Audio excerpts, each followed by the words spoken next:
قدرمن لیدونکو په سلامونه مو هرکلی کوم. انس حقاني تالب چارواکو ته وایي ناهله خلک دې څوکۍ نورو ته پریږدي.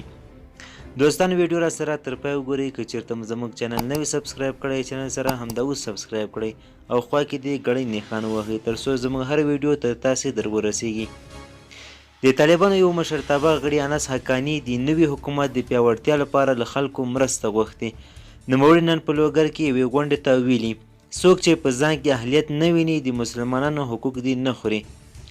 هغه په ټینګار سره دا ډول کسانو ته سپارښتنه کړې چې دوی د خپل ځای بل چاته پرېږدي. سرچینې د خپلو خبرو پر دوام پر خلکو غږ کړی چې د نوي حکومت په پیاوړتیا کې له دوی سره په ګډه کار وکړي. هغه وویل چې افغانان باید له تاریخ نه زده کړې وکړي تر څو د جګړې ډګر په څیر د سیاست په ډګر کې هم بریالي شي.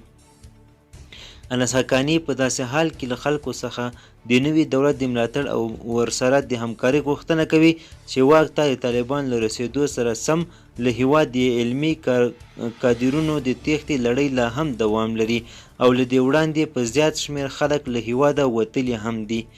بل ورته بیا یو شمېر عام افغانان له طالبانو د لوړو زده کړو د وزیر د لرې کېدو غوښتنه کوي. دوی وایي د لوړو زده کړو سرپرست وزیر د طالبانو د مشرتابه د خبرو پر اساس باید له دندې لرې او پر ځای یو اصل افغان په دنده وګمارل شي چې د پاکستاني مدرسو د ستاینې پر ځای د افغان ځوانانو په روزنه کار وکړي او ښوونیز مراکز دې پرانیزي. افغان ولس دا مهال دا غوښتنه کوي چې د طالبانو د لوړو زده کړو سرپرست له څو اونیو راهیسې د پاکستاني مدرسو ستاینې کوي او دلته یې پوهنتونونه تړلي دي. تازه یې نن که څه هم لږه د ولس په زړه خبرې کړې خو ویلي دي چې د نجونو او هلکانو ګډ تعلیم د دوی په اصولو کې نشته.